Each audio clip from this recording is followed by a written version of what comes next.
Okay, welcome everyone, and welcome to this SVT Sutta talk. And today, let's start with blessings for the Buddha. Namo tassa bhagavato arahato samma sambuddhassa. Namo tassa bhagavato arahato samma sambuddhassa. Namo tassa bhagavato arahato samma sambuddhassa. Sadhu, sadhu, sadhu. Okay, so today's talk, we're looking at another sutta from the Samyutta Nikaya.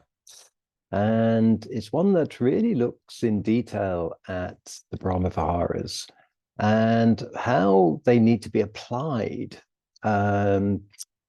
kind of beyond what at the time of the Buddha was already an established practice, in order to make them, if you like, the path to enlightenment.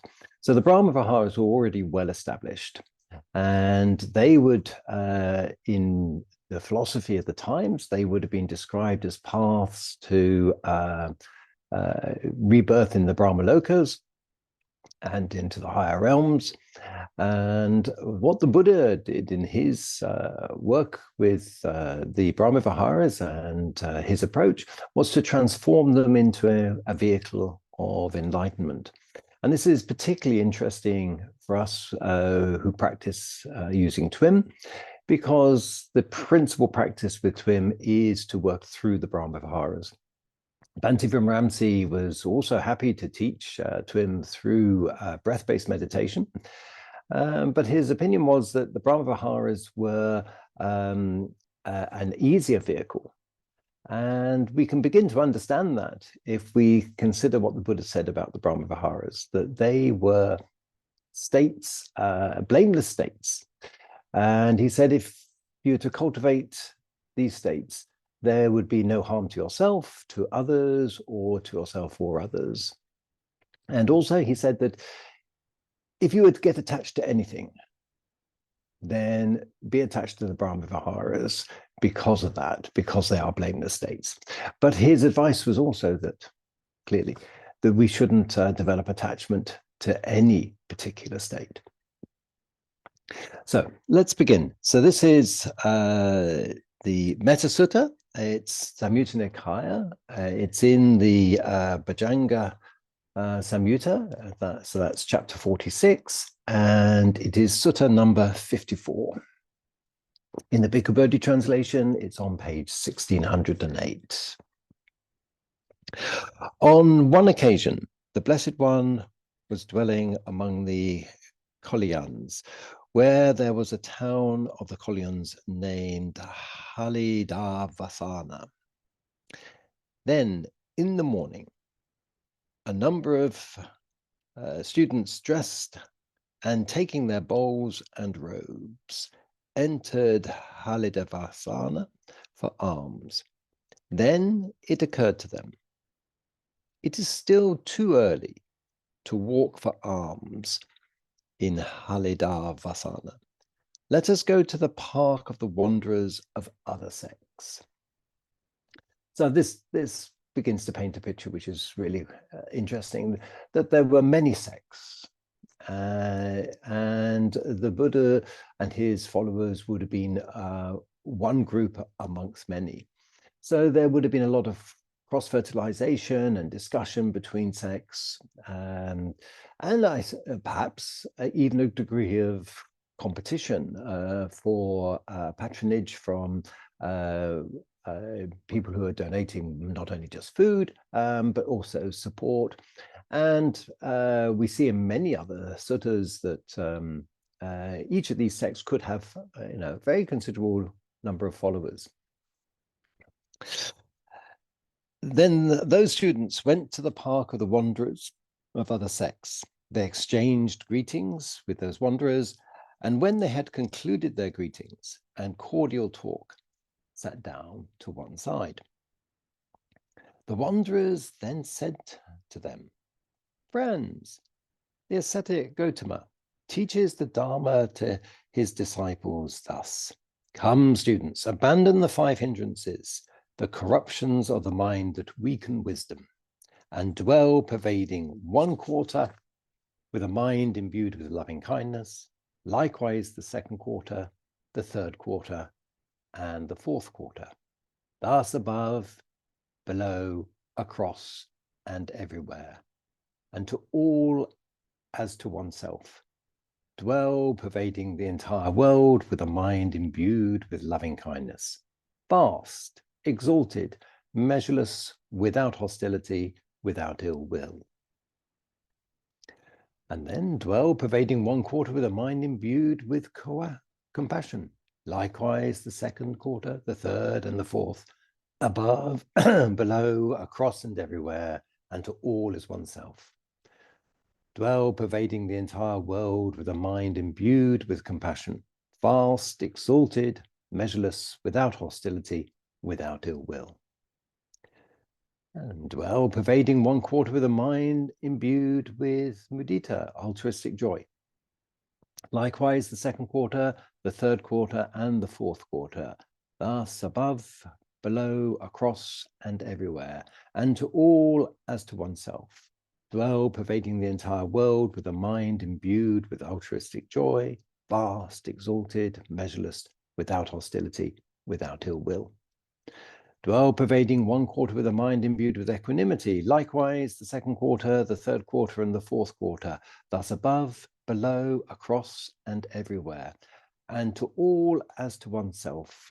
Dwell pervading the entire world with a mind imbued with equanimity, vast, exalted, measureless, without hostility, and without ill will. So we're very familiar with these instructions. They're very similar to, in principle, what Bhante Veneramsi would describe. We too, friends, teach the Dharma to our disciples thus. Come, friends, abandon the 5 hindrances, and they go on to describe exactly the same process. So, friends, what here is the distinction, the disparity, the difference between the ascetic Gautama and us, that is regarding the one Dharma teaching and the other, regarding the one manner of instruction and the other. So here we have a presentation of the teaching, and at the surface level, it seems like the students are being invited to do exactly the same thing. Then those students neither delighted nor rejected the statement of those wanderers. Without delighting in it, without rejecting it, they rose from their seats and left, thinking, we shall learn the meaning of this statement in the presence of the Blessed One. So this indicates that for these students, they weren't able initially to see a difference. And that's very important to recognize, because when we're describing the practice of TWIM, it's important that we should understand the components of our practice with a sense of clarity. Otherwise, we may be describing something which isn't going to be what was actually taught. It has its outward appearance, but it doesn't have the substance behind it.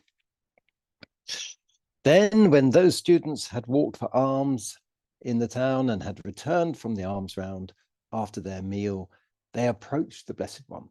Having paid homage to him, they sat down to one side and reported to him the entire discussion between those wanderers and themselves.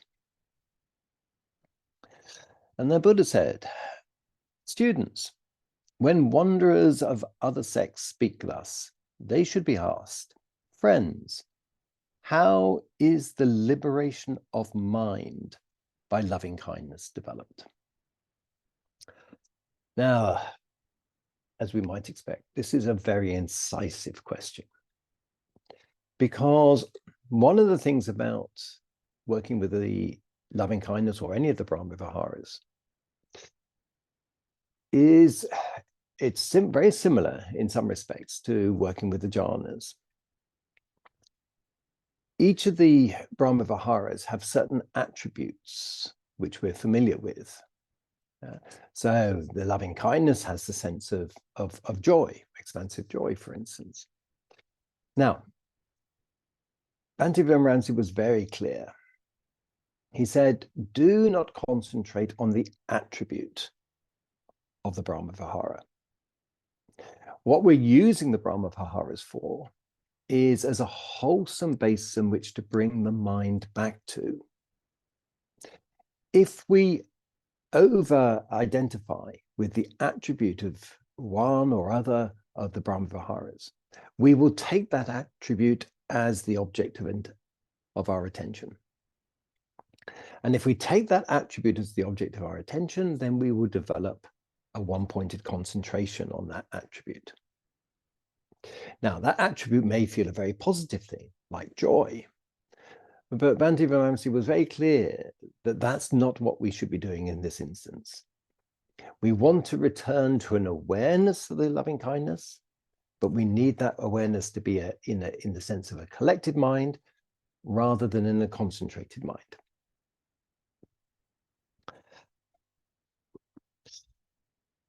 So how is the liberation of mind by loving kindness developed? What does it have as its destination, its culmination, its fruit, its final goal? How is the liberation of mind by compassion developed? What does it have as its destination, its culmination, its fruit, its final goal? How is the liberation of mind by altruistic joy developed? What does it have as its destination, its culmination, its fruit, its final goal? How does the liberation of mind by equanimity develop? What does it have as its destination, its culmination, its fruit, its final goal? Being asked thus, those wanderers would not be able to reply. And further, they would meet with vexation. For what reason? Because that would not be within their domain. So it wouldn't be within their experience. I do not see anyone, students, in this world with its devas, Mara and Brahma, in this generation with its ascetics and Brahmins, its devas and humans, who could satisfy the mind with an answer to these questions, except the Tathagata or a disciple of the Tathagata, or one who has heard it from them. And how, students, is the liberation of mind by loving kindness developed? What does it have as its destination, its culmination, its fruit, its final goal? Here, students, a student develops the enlightenment factor of mindfulness accompanied by loving kindness, based on seclusion, dispassion, and cessation, maturing in release. So here we have the first clue. Because when we develop this enlightenment factor of mindfulness accompanied by loving kindness, it's based on seclusion. So this is the seclusion of the senses. But it's also a secluding of the mind. So the mind is not going out and grabbing hold. Dispassion. So what is dispassion? Well, if we remember the progression of the development of the mind, we first of all have this disenchantment which comes after seeing things as they really are. We develop a dispassion, a disenchantment. And the disenchantment is recognizing, or the way I like to think of disenchantment is I always kind of refer to Disney. Perhaps a Disney cartoon is helpful here. And we think of a character in a Disney cartoon that has been enchanted, perhaps by some sorceress or sorcerer or something else. And what happens when they're enchanted? Well, they're enchanted means that they're no longer able to respond in an independent way. They're caught up with whatever the enchantment is. And of course, the enchantment for the average practitioner is the enchantment with the senses, the six senses. And so disenchantment is like when the spell is broken and we begin to see the experience of the senses for what they are.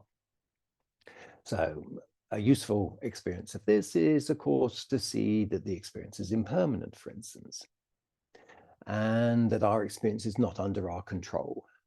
So we can't manufacture a particular experience, or we can't, having got an experience, maintain it and keep hold of it. So this disenchantment isn't a dissatisfaction with the world in so much, but this is a dissatisfaction with our attachment with the world. The world continues, but the spell is broken in the sense of the mechanism for holding on or pushing away. And when that disenchantment happens, then we have the dispassion arising. And what does dispassion mean? Well, dispassion kind of means that we're no longer making choices based on our emotions. Because that's what passion means. It means we're tied up in our emotions. So we start to make choices and decisions from a place of more balance. And this is where the dispassion comes in. So here, a student develops the enlightenment factor of mindfulness accompanied by loving kindness, based on seclusion, dispassion, and cessation, maturing in release. So here we're linking a factor of enlightenment with one of the Brahmaviharas. And this is the aspect which is different. And when Bhante Ramsey was teaching, he said the really important thing is not to get absorbed into the characteristic of the Brahmavihara, but to remain in this observing capacity. And when we remain in the observing capacity, then we begin to see what's going on. And this is the investigation. So we've got the mindfulness, and now we start to have the investigation. So the enlightenment factors are an essential part of the TWIM meditation. This capacity to retain the investigation, to see what is going on. So if we then go through here, what the Buddha says is a student develops the enlightenment factor of mindfulness accompanied by loving kindness. So that in itself is based on seclusion, dispassion, and cessation, maturing in release. But then the Buddha then goes on to describe the remaining enlightenment factors. A student develops the enlightenment factor of investigation accompanied by loving kindness.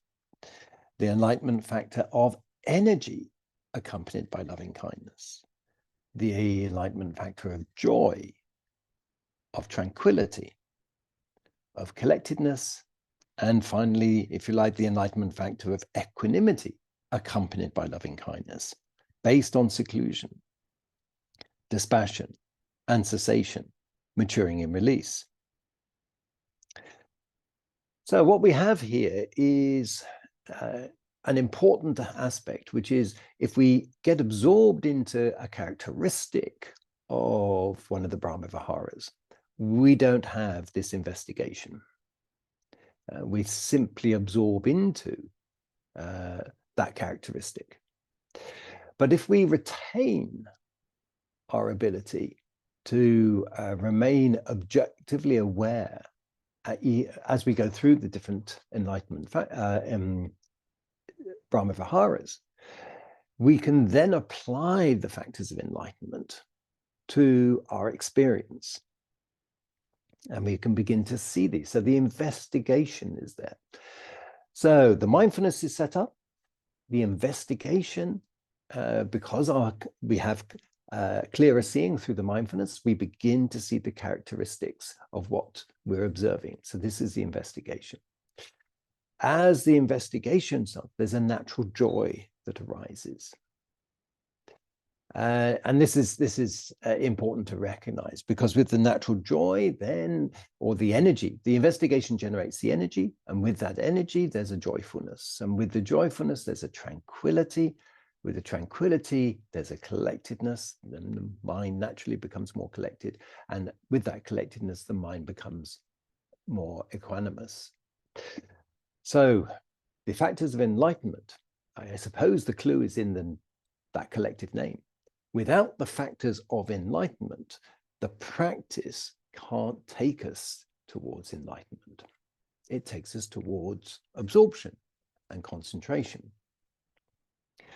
And so this coupling of the Brahmaviharas with the factors of enlightenment is the distinguishing element which makes the practice different to what the other sects were describing.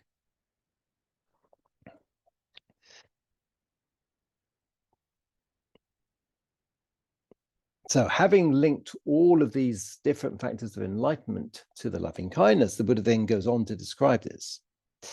If the student wishes, may I dwell, pervading the repulsive in the unrepulsive. He dwells, perceiving the repulsive therein. Okay, so repulsive and unrepulsive. Well, one way of looking at the repulsive, what repels us? Well, if we're attached to something, okay, it's usually because we're attracted to it in some capacity. So we don't find it repulsive. We find it unrepulsive. We're attracted. So what is the developing of the repulsive?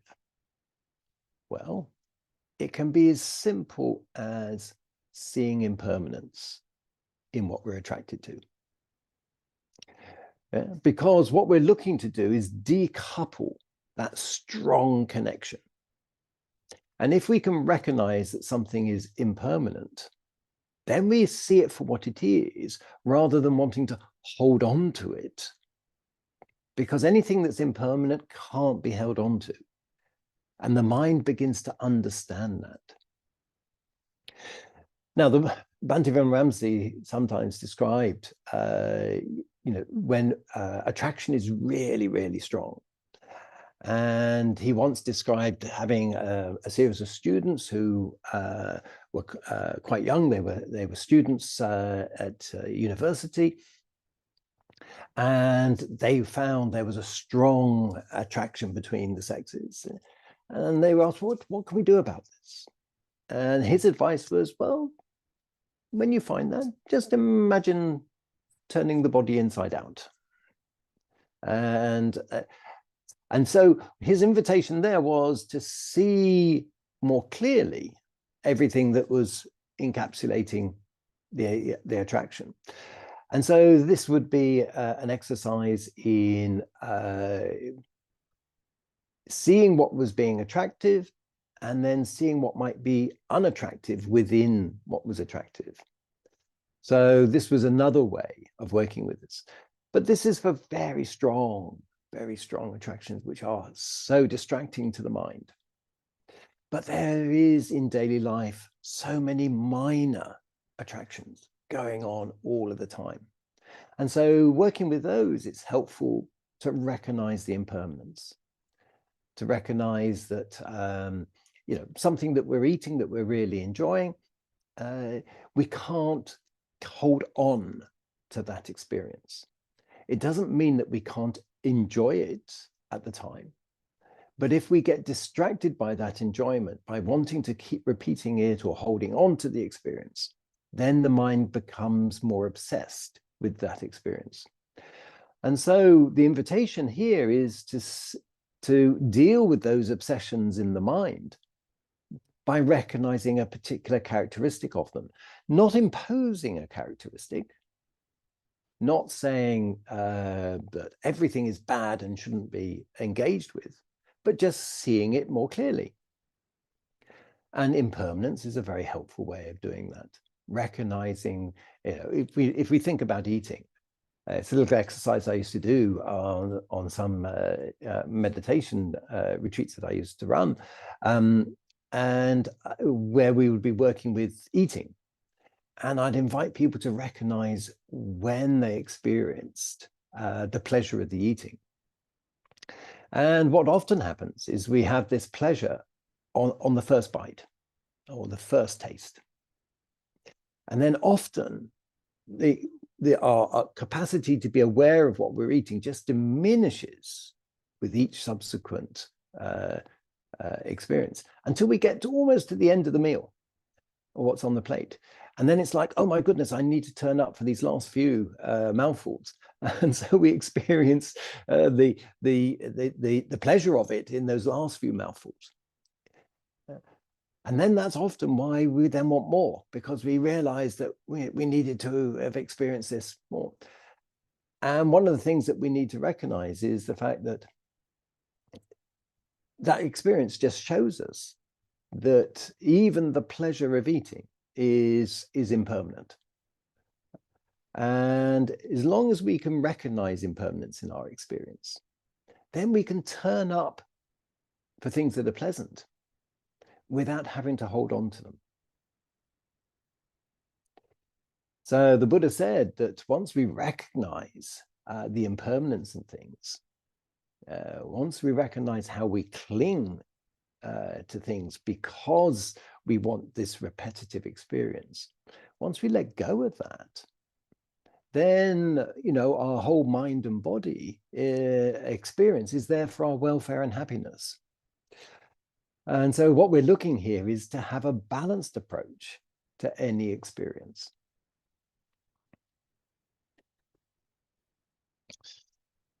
So, may I dwell perceiving the repulsive in the unrepulsive? Okay, so this is getting a handle onto this attraction. They dwell perceiving the repulsive therein. If they wish, may I dwell perceiving the unrepulsive in the repulsive. They dwell perceiving the unrepulsive therein. So this works both ways.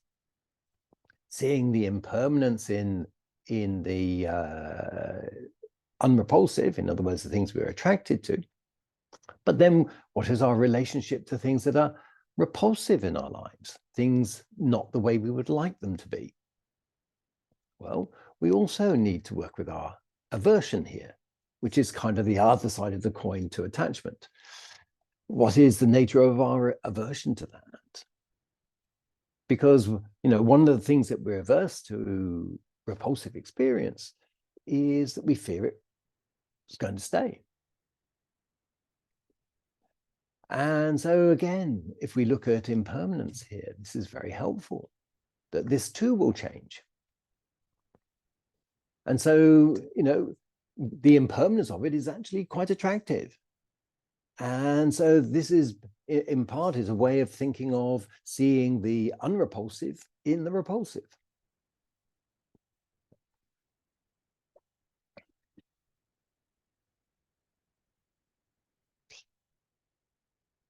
The student wishes, may I dwell perceiving the repulsive in the unrepulsive and in the repulsive.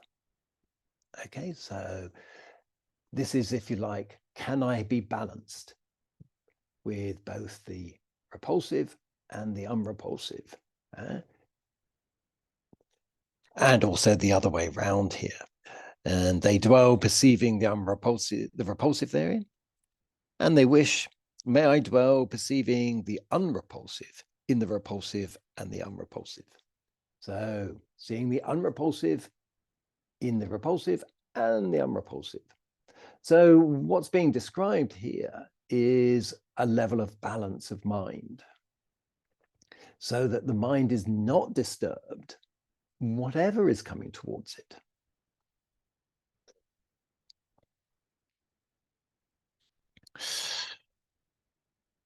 If they wish, avoiding both the unrepulsive and the repulsive, may I dwell equanimously, mindful and clearly comprehending. then they dwell therein, equanimously, mindful, and clearly comprehending. Or else they enter and dwell in the deliverance of the beautiful. Students, the liberation of mind by loving kindness has the beautiful as its culmination. I say, for a wise student here who has not penetrated to a superior liberation. Okay. So here there's a quality of being in the loving kindness which liberates the mind of certain attributes and certain characteristics. And so observing the beautiful. And the way we can perhaps think of the beautiful here is, the beautiful aspect of the mind. So not seeing the attachment to either the repulsive or the unrepulsive gives us an access to an aspect of the mind which is very beautiful, because it's free of this attachment and aversion. Yeah.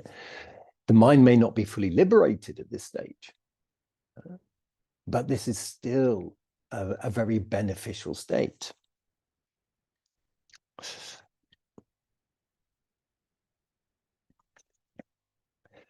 And how, students, is the liberation of mind by compassion developed? What does it have as its destination, its culmination, its fruit, its final goal?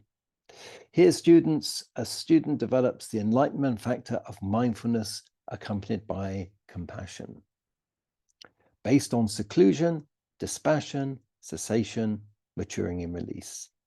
And so what the Buddha is describing here is going through the Brahmavihara of karuna, of compassion, with each of the factors of enlightenment. And one of the things that we find very helpful to recognize is, well, where in our TWIM practice are we coupling this awareness of the factors of enlightenment with the Brahmaviharas? Well, each time we do the 6 R's, we are connecting to the factors of enlightenment. So our mind has got distracted. We're no longer aware of the Brahmavihara. Okay, so there's no mindfulness there. And there's no factors of enlightenment. But the moment we recognize that's the case, mindfulness is back. So here's the first factor of enlightenment. Then we have to redirect our mind. We have to release away from what distracted us. This takes energy. Right? But prior to that, the recognition and the choice to redirect the mind shows that we're investigating the mind state. So here's the mindfulness, the investigation, and the energy. So then we redirect our mind. We release away from the tension that's created by that distraction, by the craving. Now, when we let go of craving, there's a moment of joy. And the release of that craving, Bhante Ramsey sometimes described as a mundane nibbana, in the sense that for that moment we had let go of craving. And when we let go of craving, there's joy. And then the mind settles down. And here's the tranquility. Now, in order to do that, when the mind settles down, we reestablish the collectedness.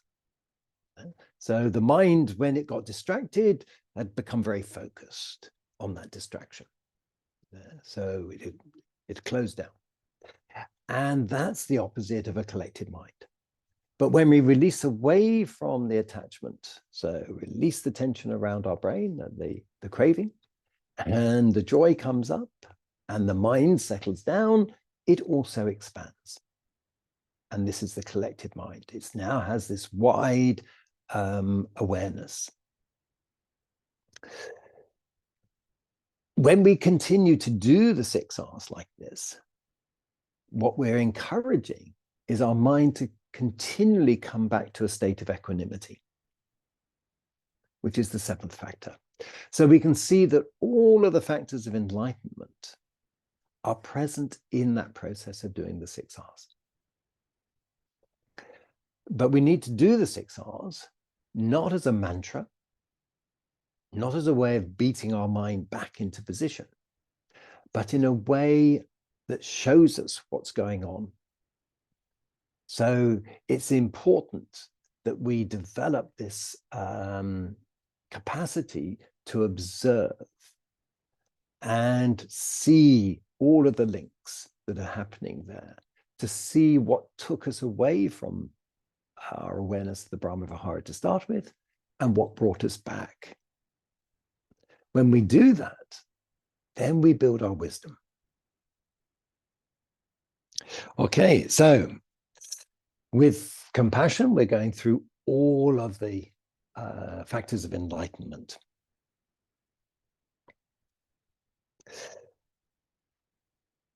And then goes through, again, this relationship with the repulsive and the unrepulsive.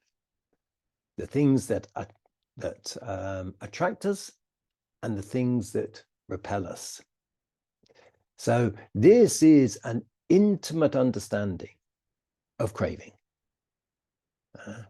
How the mind gets attracted and comes back. And that's where the 6 R's are so strong, because the 6 R's are all about building our understanding about craving. So we're working with the repulsive and the unrepulsive and coming to a state of equanimity through the 6 R's each time.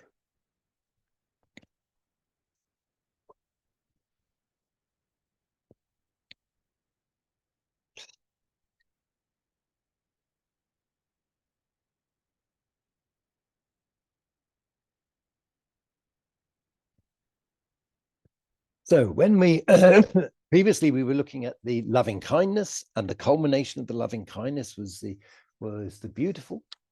And one of the descriptions of the beautiful is 4th jhana, this state of equanimity. When we go through with the compassion,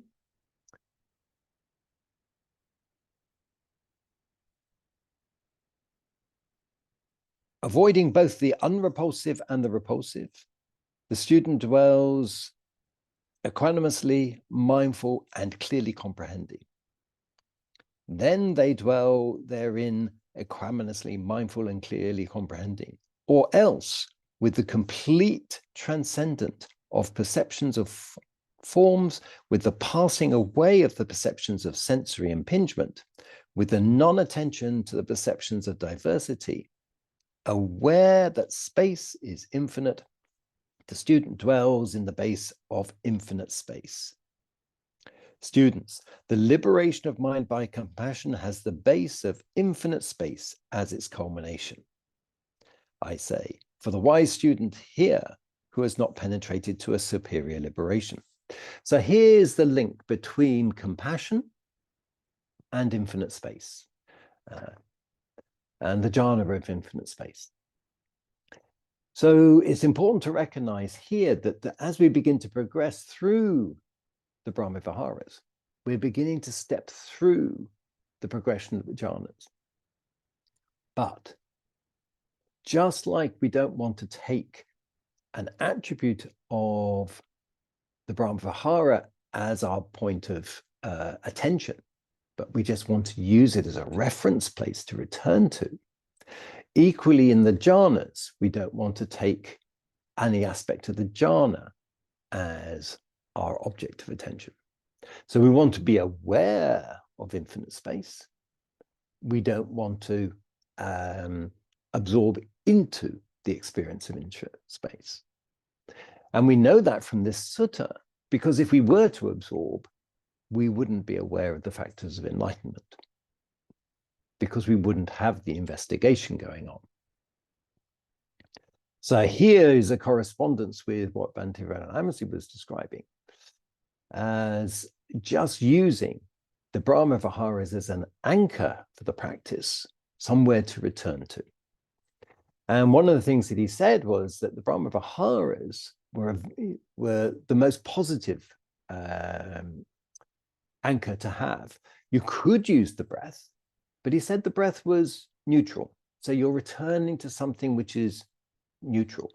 Whereas when you return to a Brahmavihara, you're returning to an elevated state, the most positive states that we can experience in the mundane world. So he said, he described each of the 4 Brahmaviharas as the blameless state. So we're returning to a blameless state rather than to a neutral state if we were returning to the breath. But he would teach either according to people's capacity and preference. And now, students, is the liberation of mind by altruistic joy, mudita, developed? What does it have as its destination, its culmination, its fruit, and its final goal? Here, students, a student develops the enlightenment factor of mindfulness accompanied by altruistic joy and all the other factors of enlightenment. Okay.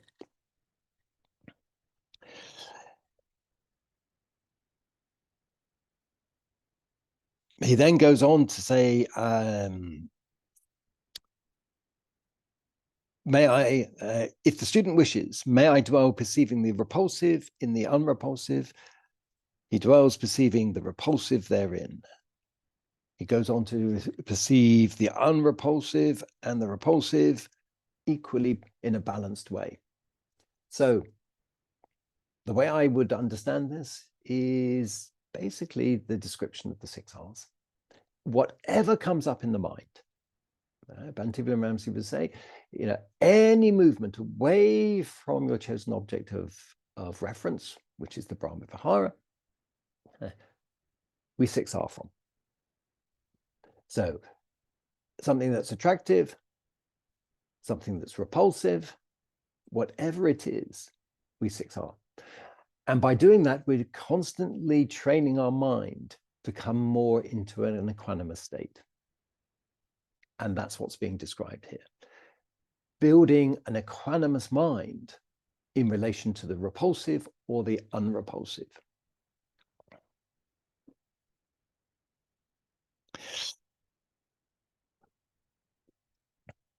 Avoiding both the repulsive and the unrepulsive, may the student develop equanimously, mindful, and clearly comprehending.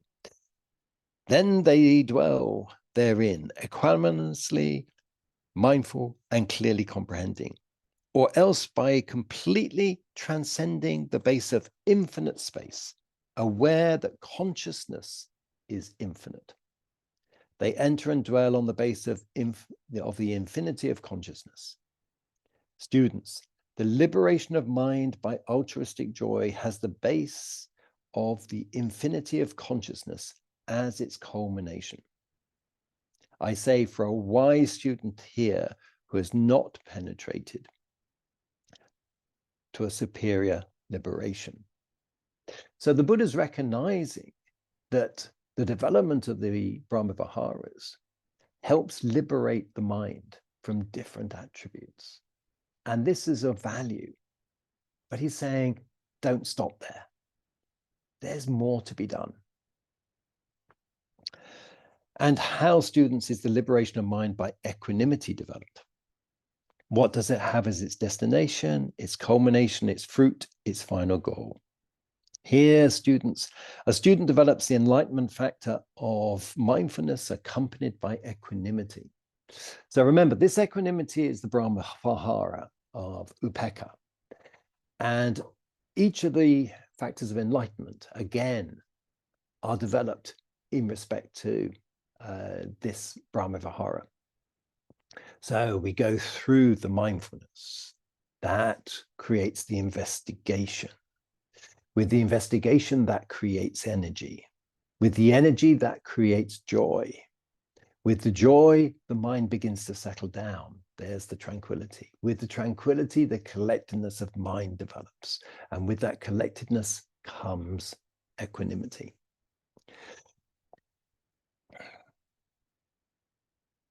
In the same way, developing the relationship to the repulsive and the unrepulsive. So anything that comes up in the sense sphere, remember the sense sphere includes the eye, the ear, the nose, the tongue, the tactile sense of the body, and the mind. The repulsive and the unrepulsive, things that attract us, things that repel us. Each of those we develop an equanimity to. It doesn't mean that the repulsive is wrong and bad, and that the unrepulsive is wrong and bad. No. Whether something is experienced as repulsive or unrepulsive is independent of what the things are themselves. So what we're being invited to do, just like the Buddha's advice to his son Rahula, when he said, be like the earth, or be like water, or be like fire, or be like the wind. You know, none of these care about, you know, what it is. So the earth does not care whether there is the beautiful resting on it or the foul resting on it. The mind should be equanimous, like the earth. Fire doesn't mind what it's burning. And in the same way, our mind should be equanimous. So what's being invited here all the time is developing balance. Balance around our experience, whatever it is. And the way that Bhante Ramsay invited us to develop this balance was through the 6 R's. So here we have the 6 R's as central to this whole process of maintaining the factors of enlightenment within our experience of the Brahmaviharas.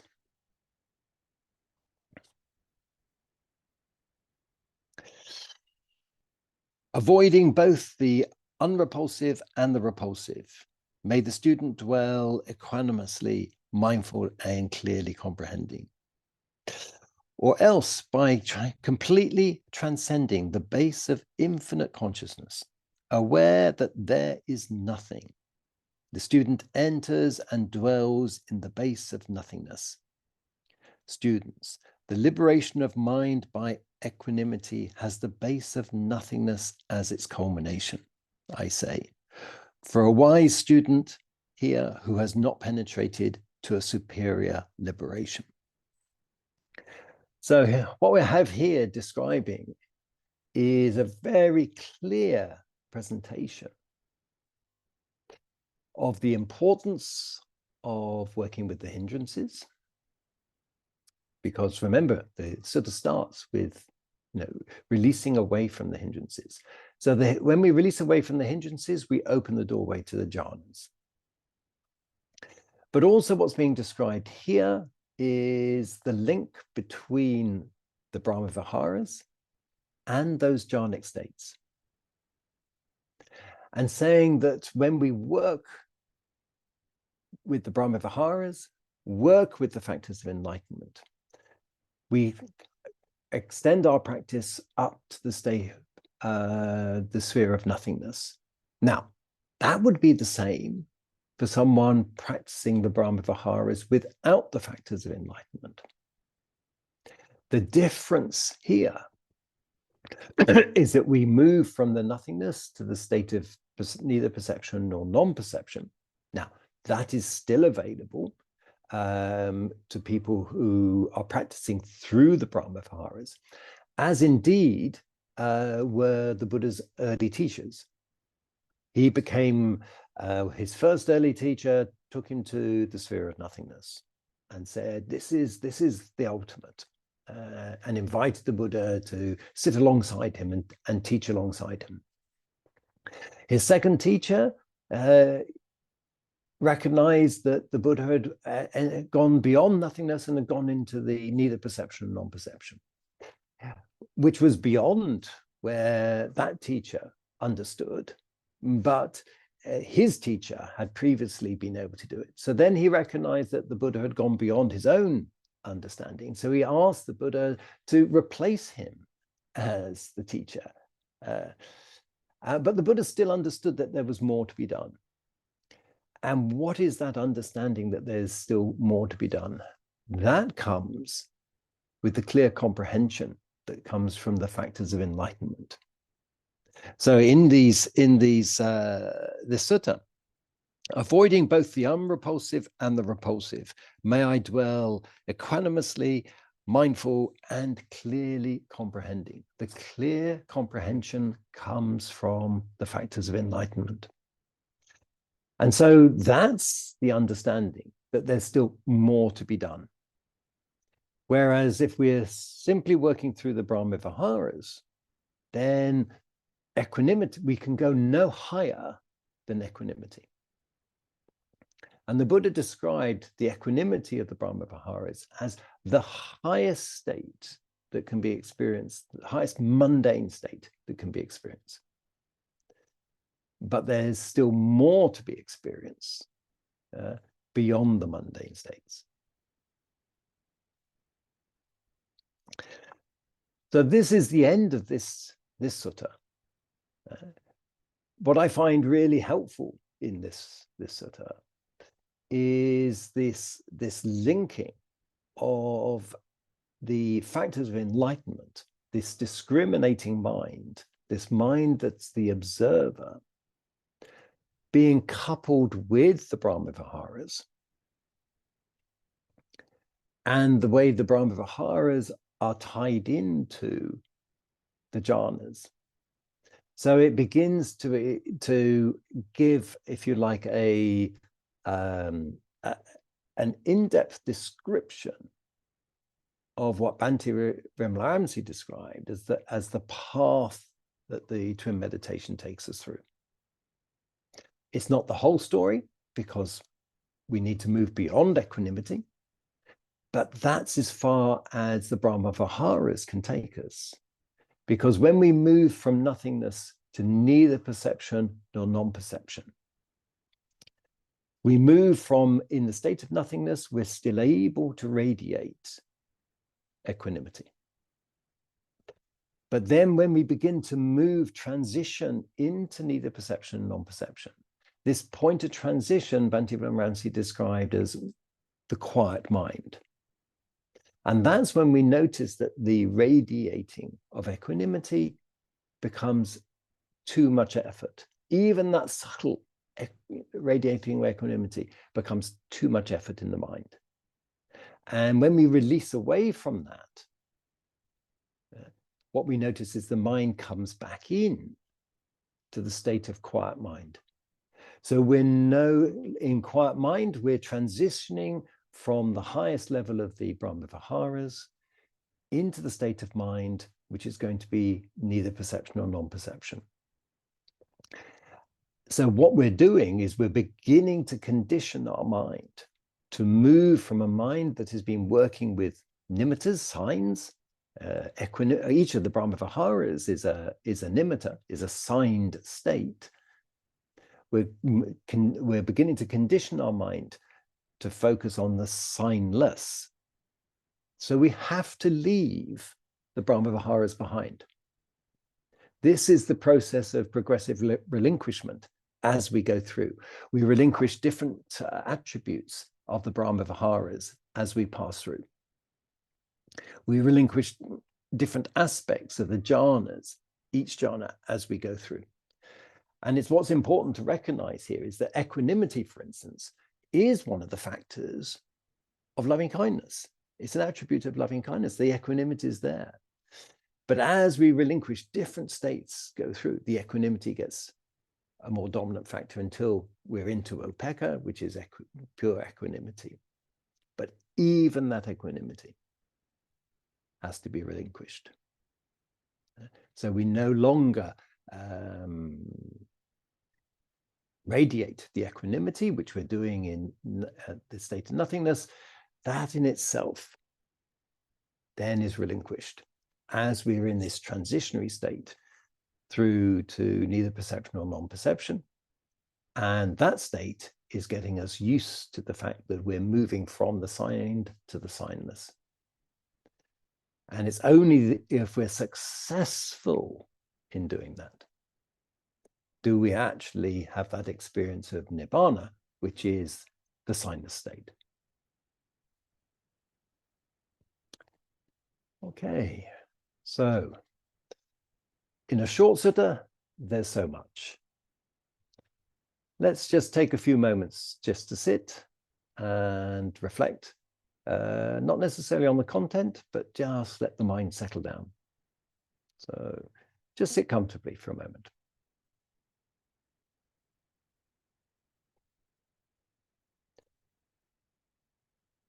And just notice where we're holding tension in the body. So just scan through from the crown of the head down to the sense of contact with the ground.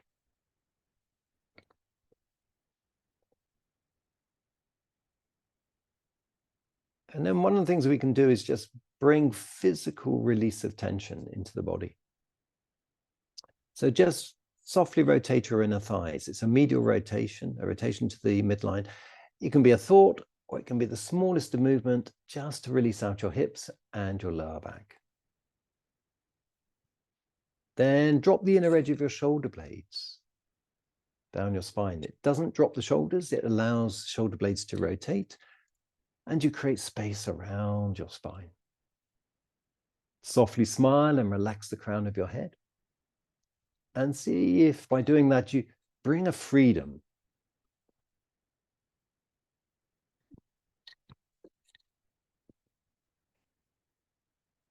to your spine.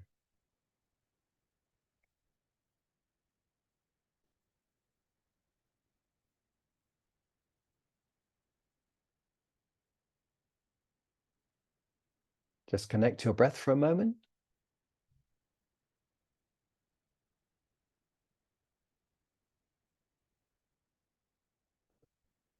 And then just wish yourself well. May I be well. May I be joyful. May I be happy. May my mind be peaceful and calm. And my heart open and accepting.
And then feeling the contact with the ground or your seat on the chair, take a deliberate breath in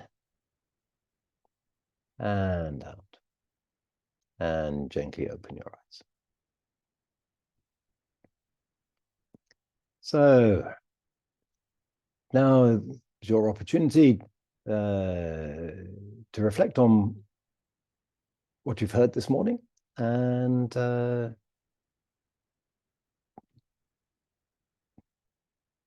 to ask any questions that you might have. And remember, asking questions is very useful. I'm always interested to hear the answers because you may have asked a question that I haven't asked myself, which is really interesting to know. And also you may be asking something that others may also have in their mind. Yes, May. I have two questions that lead on to each other. So the first question is, in order to develop each of the Brahmaviharas, are the factors of enlightenment, which, as you say, is embedded in the 6 R's, kind of the tool to help us develop, starting from loving kindness, develop further, leading on to the next few Brahmaviharas. So is the 6 R, are the factors of enlightenment, which is embedded in the 6 R's, the tool to help bring, to help us develop, starting from loving kindness into equanimity? Okay. Now, the progression from loving kindness, compassion, sympathetic joy, and equanimity is a natural progression. And so if we were to be absorbed into the Brahmaviharas, we would also naturally progress through those. So it's an attribute of the Brahmaviharas. So the factors of enlightenment don't influence that.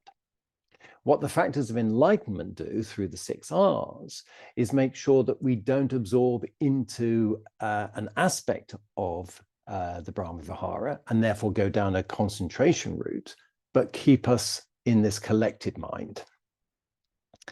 So that's what makes them, if you like, from my perspective, from my understanding, enables us then to make the Brahmaviharas a vehicle for enlightenment,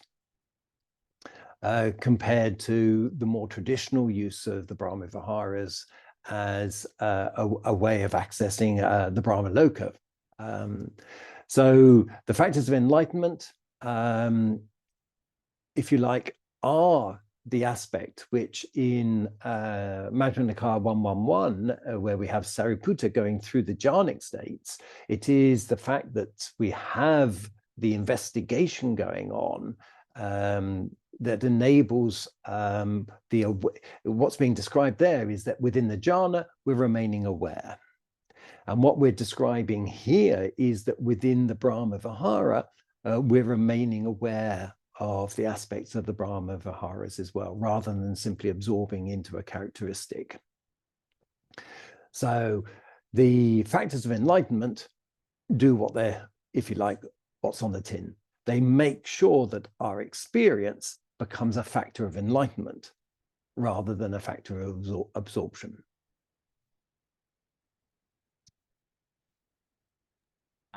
Okay. So my next question is, you pointed out that the enlightenment factor of equanimity is, so it's one of the 7 factors of enlightenment, and it's bringing us at each state of the Brahmaviharas.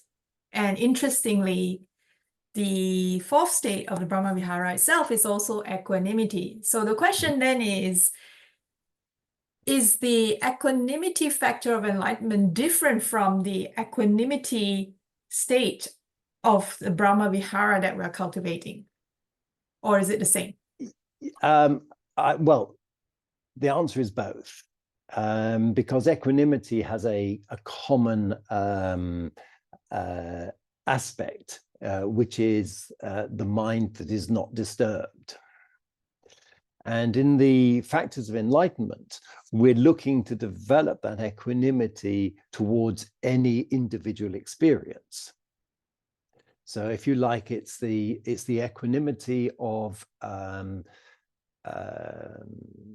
so the equanimity we develop in relationship to our experience can be within the wider context of loving kindness. Clearly, at that point, we haven't developed the Brahmavihara of loving kindness, of equanimity. But each of the Brahmaviharas has an aspect of equanimity within them. So we see that when we have the classic description of each Brahmavihara. So if we look at the 3rd Vihara, or the 3rd jhana, for instance, we have mindfulness and equanimity. So each of the jhanas has equanimity in it, in one aspect or another. Each of the Brahmaviharas has an aspect of equanimity in it. And then Then we have the Brahmavihara of we have the equanimity of the factors of enlightenment. If we think of the factors of enlightenment as bringing qualities to our momentary experience, an aspect that's being brought there because we're looking to develop this relationship to the repulsive and the unrepulsive, we're looking to develop an equanimity to that. That's a factor of enlightenment. The Brahmavihara of equanimity is, if you like, at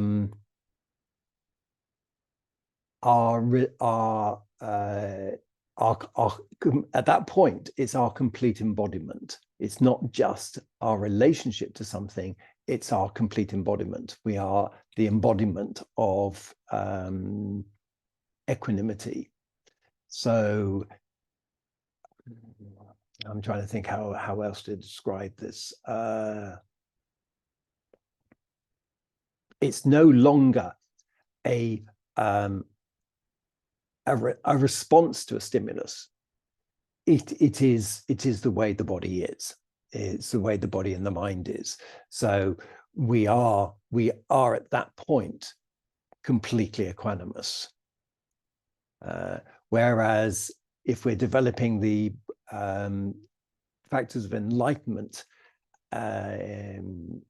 within the loving kindness itself is quite energetic, whereas the energy of equanimity, the Brahmavihara of equanimity, is much quieter.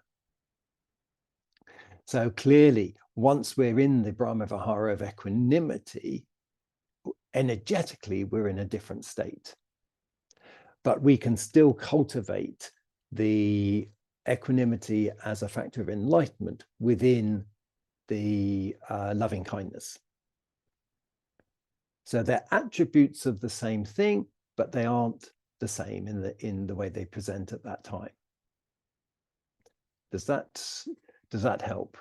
Yeah, so just to clarify, it has the same characteristic, or as you say, attribute, but how should I put it? The strength of that attribute, let's say, is different. Mm-hmm. So at the level of at the level of loving kindness, when we are developing loving kindness, our factor of enlightenment of equanimity there is to help us balance the mind, so that we within the loving kindness, so that we don't get pulled into one-pointedness with the loving kindness. However, at the state of when we are at the state of equanimity, practicing that, cultivating that equanimity level of the Brahmavihara, then as you say, the mind and the body are completely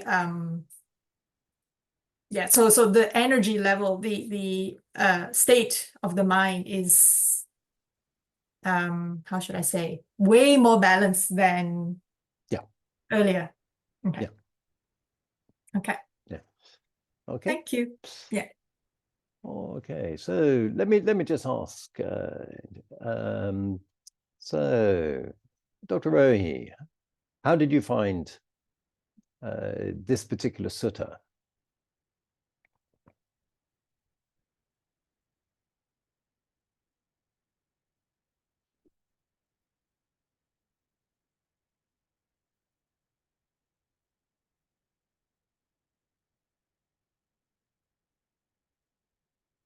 Well, whilst we're waiting for Dr. Rohi to come online, Jay, perhaps I could ask you, what was your response to this sutta?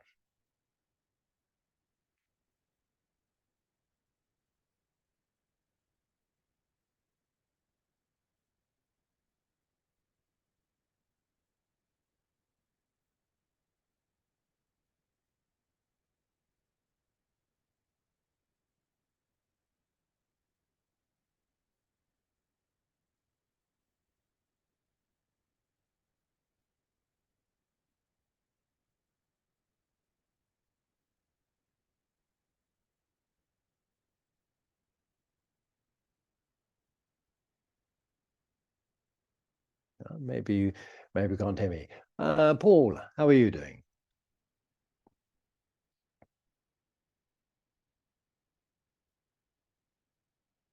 Hi, thanks. I'm doing well. What I got out of this most was something I suppose I did know, but hadn't really at the front of my mind. The connection between the Brahmaviharas and the Enlightenment factors. I think I have known that, but you really made me start to think about it. I hadn't really looked at it like that, and it explains one-pointedness. You know, that not really been clear about when I'm gone into one-pointedness. So that's given me something to think about. Thank you. Yes, yeah. I mean, I think you mentioned here a very valid point that we can kind of look forward to being in the Brahmaviharas because of the sense of relief that sometimes that gives. And indeed, the Buddha identified these as positive states, and the temptation, if you like, is to be there for the positive state, rather than using it as a mechanism for further understanding. And that's quite understandable. These states are quite sublime in many instances, and so we just need to be careful. And that's where I think intention is very important. When we sit down to meditate, we need to sit down with a clarity of intention. So we need to state that in the mind. So we need to be clear about our relationship to the Brahmaviharas. You know, that we're going to use this as a useful anchor to see the nature of the movements of the mind. That's what Bhante Viramsey was inviting us to do. He said, meditation is seeing how mind moves from one mind state to another. So we're using the background of the Brahmaviharas to give us clarity to see that movement, to see when we move out of the loving kindness and then to come back.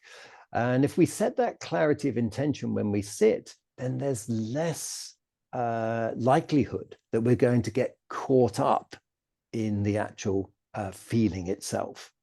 So intention is really helpful. And then Bhante would describe mindfulness as, of course, remembering to observe that movement of mind. And the 6 R's are such a wonderful encapsulation of this process. So great. And Nanda, do you have anything you'd like to add?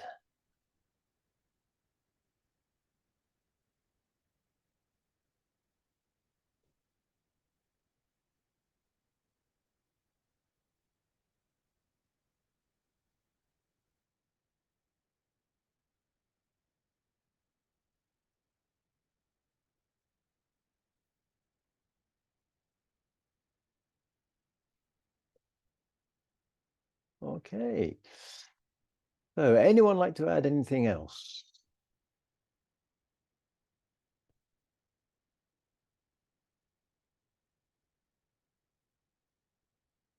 No? Okay. So let's just do the closing prayer. May suffering ones be suffering free, and the fear-struck fearless be. May the grieving shed all grief, and may all beings find relief. May all beings share this merit that we have thus acquired for the acquisition of all kinds of happiness. May beings inhabiting space and earth, devas and nagas of mighty power, share this merit of ours. May they long protect the Lord Buddha's dispensation. Sadhu, sadhu, sadhu. So thank you very much for joining us today, and I look forward to the time we get to do this again. Thank you, Hugh. Thank you, May. Okay, Take care. keep well, everybody. You too. Bye. Bye now.